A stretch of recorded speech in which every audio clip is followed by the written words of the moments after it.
Welcome, everybody, to this holiday hoopla, hootenanny. I'm here with my broachy boys. Say hey. Also, A hoopin' and a holiday ho. Today we're doing something special. We discussed it in our last video, if you watched that, where we watched the amazing stop-motion animated movie, Town Called Panic. We're doing a Christmas-themed video, but we're doing a series of videos that are kind of popular around this time of year, the Rankin Bass films that were I think when they initially came out they were just like TV specials, but then they a lot of re-released them were, yeah. That's what I remember. How many of these do you think you guys have seen? Well, depends on what we're included. Just the Christmas special ones, I guess. The Christmas special ones, I've seen most, I would venture to assume. Okay. What's one that, well, okay, how about this? What's the one that you've seen the most? Rudolph, for sure. Rudolph, yeah. With like Santa Claus coming to town, probably in a close second. Okay, that's what we're Just 'cause watching of, tonight. like, We're watching yeah. Santa Claus is Coming to Town tonight. Yeah. And because that's the only one I found on Amazon real quick. And I forgot about Jack Frost. That's a good one, too. oh yeah, Jack Listen. Frost. My gosh, there's so many I of these. forgot about that one as well. Good. They were just I churning believe these I've things seen that out. one too. So what we have planned is to rank these after we watch a few. And Rank. I'm not gonna really throw out the necessary like ways we can rank them. I might be ranking them by the songs I like. I might be ranking them by the characters or the famous voices that you hear. Because I know in Santa Claus is Coming to Town, I think Fred Astaire does the intro. Yep. He's the postman, and that right there is like kind of interesting. He's the narrator, and I know the Rudolph is Burl Ives. Rudolph Yeah, you has got Burl Burl Ives in Ives. that one. Yeah, so like Isn't David Dyke in one of these? maybe I'm not sure exactly, but I think he might be. I think So- you may be, dude. we're Oh, gonna dude. we're gonna go through these films. If maybe you have watched our channel for a while, maybe probably 3 Christmases ago, we watched a Rankin Bass film called Cricket on the Hearth, which was Yeah, we did, dude. kind of tangentially related to Christmas. It was, I forget. We what the suffered hell- through the movie. Yeah, it was Cricket on the Hearth. it was so bizarre. I would suggest just go watching that. Leave your comments on that video. It maybe like I, for one, did not ever hear about that movie when it came out. And it was just When- a bizarre thing to watch. When can we get the remake of Cricket on the Hearth? Because I'd love to see the modern day take on like the fucking husband abandoning his blind wife and then coming back and lying to her about who he is and like all this shit. Wasn't that weird? Funny thing Yes. is, so 1967 was, Cricket on the Hearth. And then the next thing they released in 1968 was The Mouse on the Mayflower. So it's like the same like naming convention. It's weird. They didn't strike the iron once, so The turtle on the toilet, like just coming up with random Oh, things dude. on things. Love it. Okay, But yeah, their first there's a turtle on my toilet. I better abandon my off. wife and child. turtle on the toilet, then. Yeah, their first Christmas special was the Rudy. It was Rudolph the Red-Nosed Reindeer, 1964. Nice, Man. It's a classic. Nothing like the tactile feel of those movies. Yeah, Yeah. and the talking about the herky jerkiness of Town Called Panic. This definitely has a lot of those conventions, but I mean it's charming.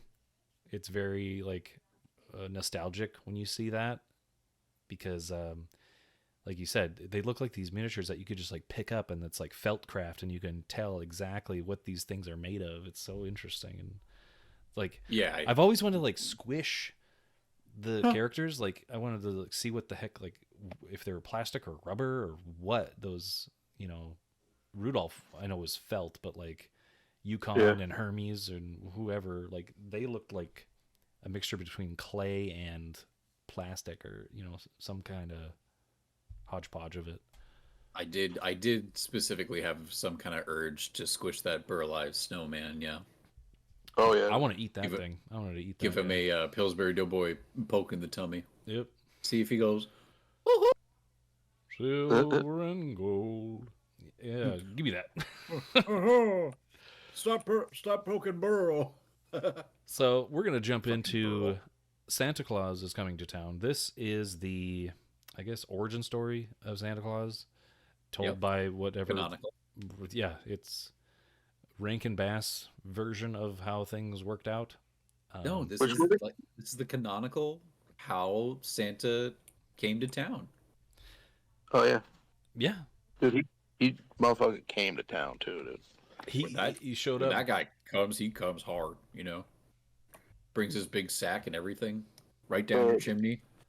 The Rankin Bass cinematic universe is definitely a template for the MCU, dude. Yeah, it's a deep one.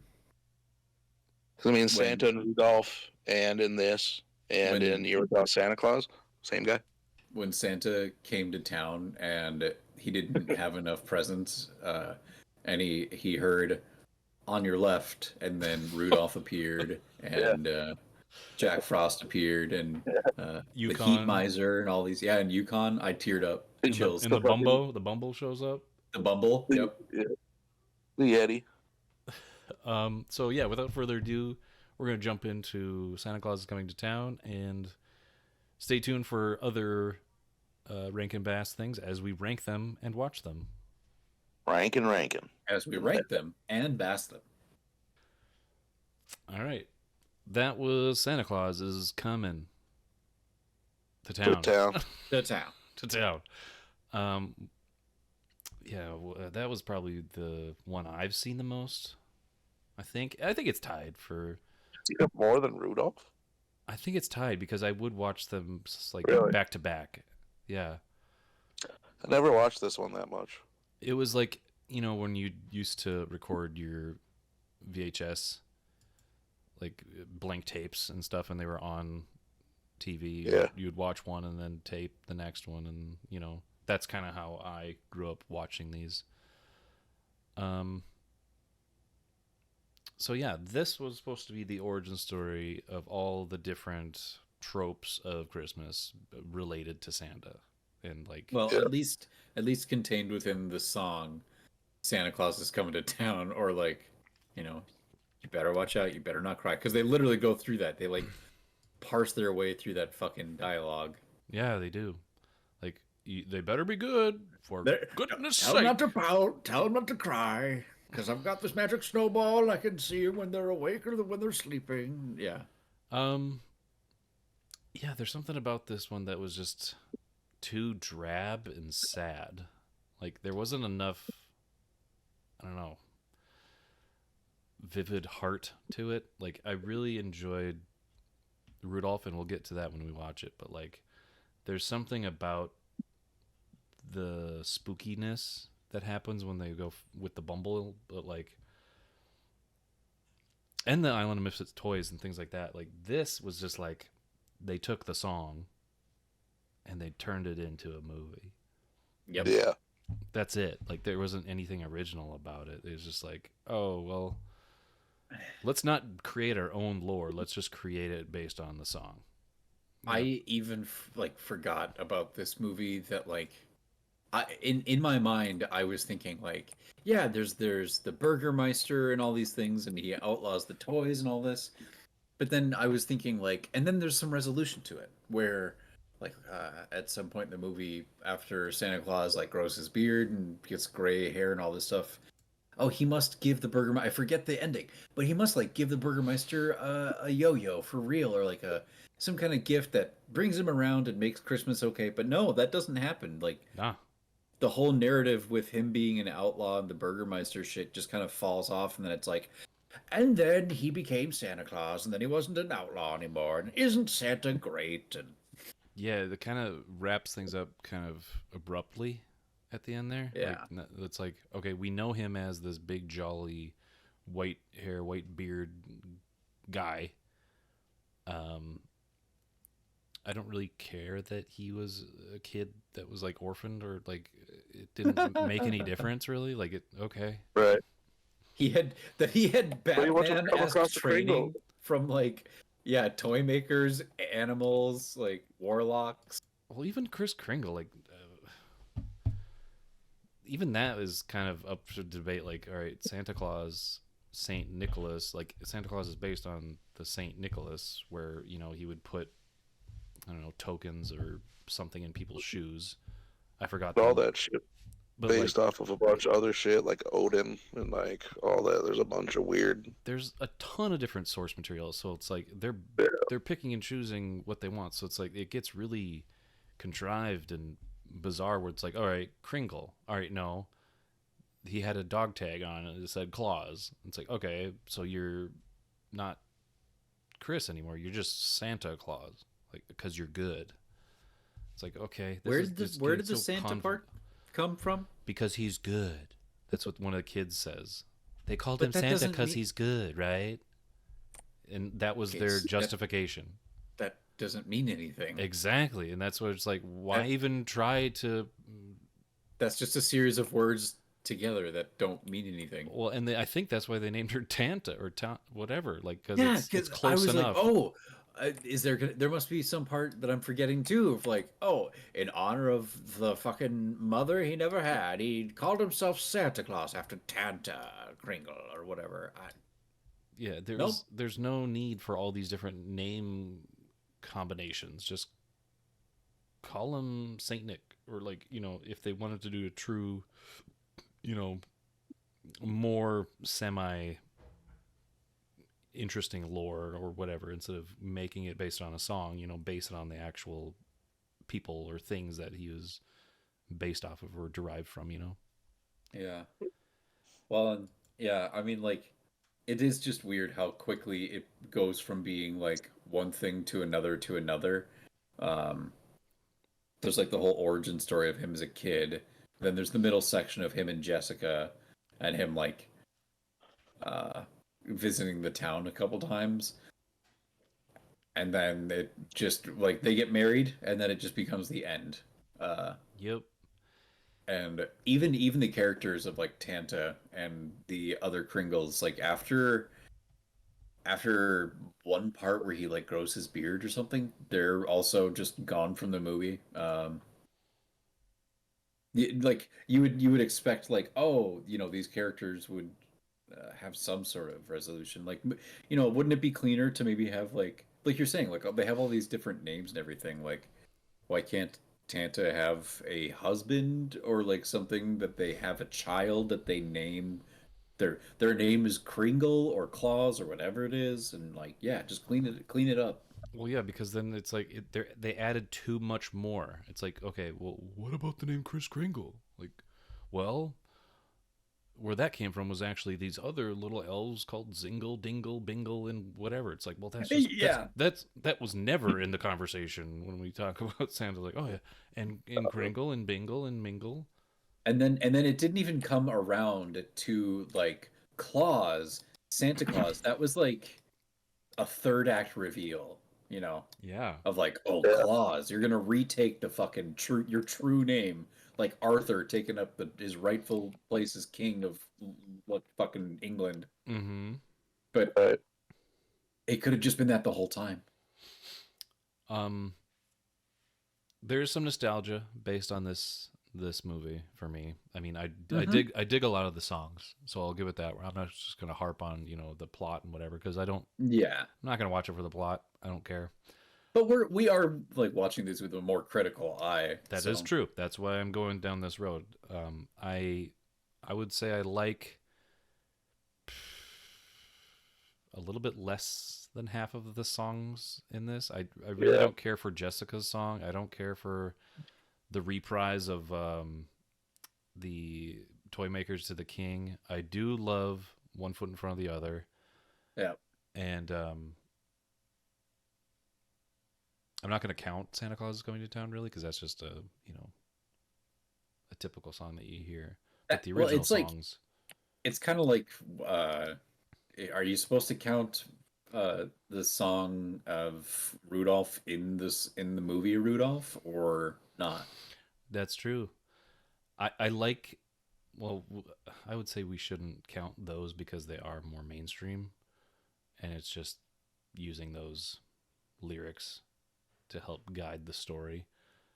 Um, but I also enjoyed "Sit on My Lap" today. Like that was funny. Like Yeah. I enjoyed that song for what it's worth, just because it was. We had a fun time with that. Yeah, there's definitely like a number of aspects about this movie that I just didn't remember. A lot of it kind of is like, yeah, glossed over in my memory, filled in the blanks, and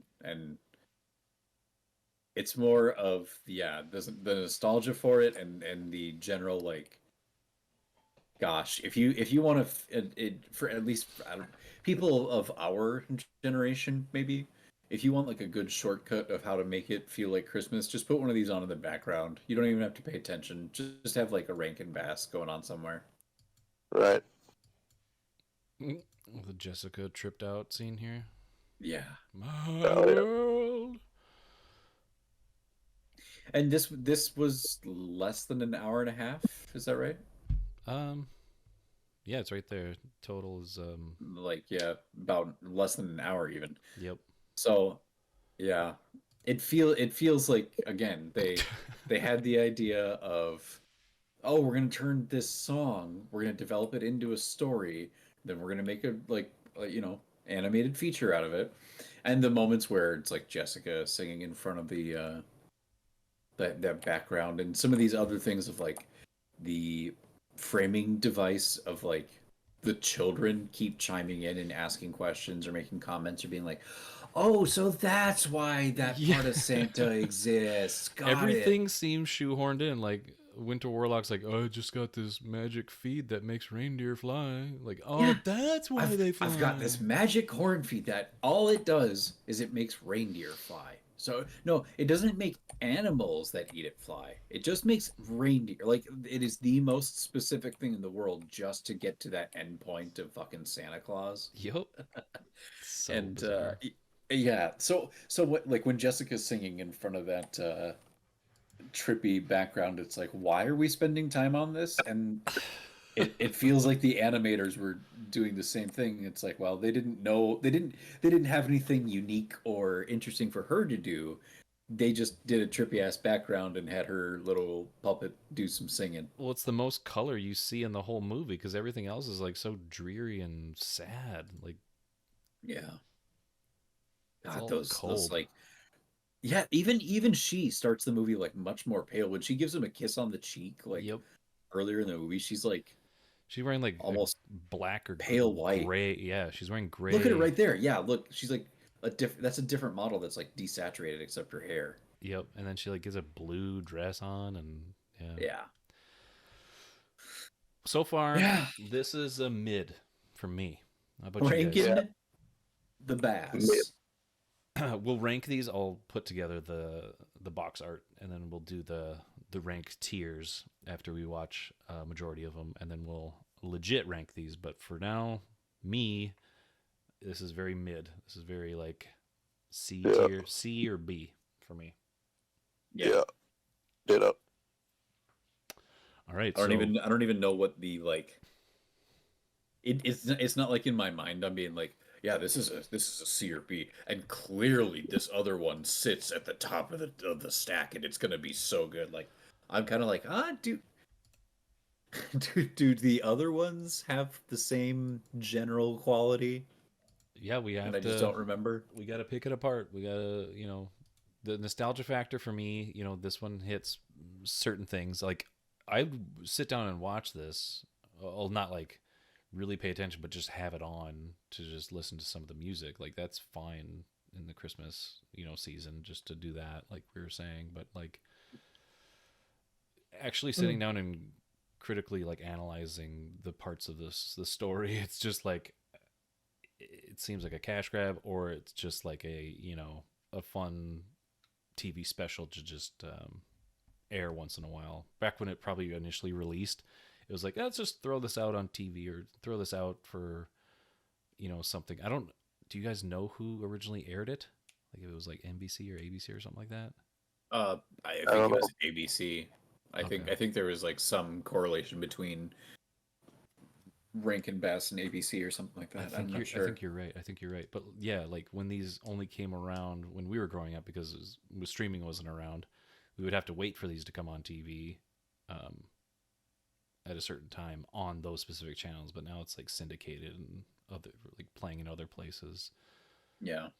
So it is one of those films that you can just put on and just not really pay attention to, because it really doesn't matter, because it's all convoluted and just hodgepodge of random stuff. Like, oh, okay, there's no logic to this film. I got you. No logic. Cool. 100%. We can leave this as a question to our audience if they're watching. And maybe they are. But if there's a Christmas song out there that you want to turn into a film, what would it be? I mean, a Rankin and Bass film. And yeah, you guys can think about that too, and maybe we can like come up with like a random story that we can tie to name Christmas song. At least one other movie that did that directly. What was the Jonathan Taylor Thomas one? Like, wasn't that "I'll Be Home for Christmas"? Yeah, that's true. That was the title of the film, and that Christmas is a Shoes. song. They did that too. They did that with Rob Lowe, and I Well, think they which one? basically took the plot of the Christmas song. Shoes. Christmas Shoes? Yeah, have you heard that song? I don't think I have. Who sings it, Bracho? Do you know? I don't know, some fucking boring ass white guy. What's his name? Yeah, it's the "Sir, I want to buy these shoes for my mama, please, because she's gonna meet Jesus in heaven." He'll fucking die. Yeah. So it's a really 2000. sad song, but Christmas themed new song, I guess. But yeah, I leave What's the that name? question. I leave that question open. We can kind of come back to that because all these Rankin Bass films that we're watching are basically Christmas Stinking songs. ass, dude. And yeah, we'll be back in the next episode where we discuss Rudolph, the red-nosed reindeer, and which one should we do after that? Year Without a Santa Claus, probably. Yeah, I love that movie. Yeah. Sounds like a good because good sampling. that is one that Wilson and I probably haven't seen a lot. Wilson, you said you haven't seen it at all. I can't think of a time that I've sat and watched that movie. Like, right. Again, maybe I was at some sort of Christmas celebration sometime in my life and it was on, but even at that point, even at that time, I didn't sit down and watch it. I think when ABC Family was a thing, I watched it on ABC Family, and that's the only time I've ever watched it. And it was like one of those marathon times where it's like playing all the classics. But yeah, I don't remember a whole lot about it. I just know some of the bops, some of the songs, the super popular Mr. Snow Miser, Mr. Heat Miser. Yeah, and we'll keep ranking these as we go. Ranking. We're ranking. Getting rank and dank up in here. So Fins, where do they lie, and how many stars do we give them? Exactly. So we'll be back. Have a awesome holiday. Merry Christmas, and Santa Claus is coming. Guess the tip. Put one lip in front of the other. Honk, honk.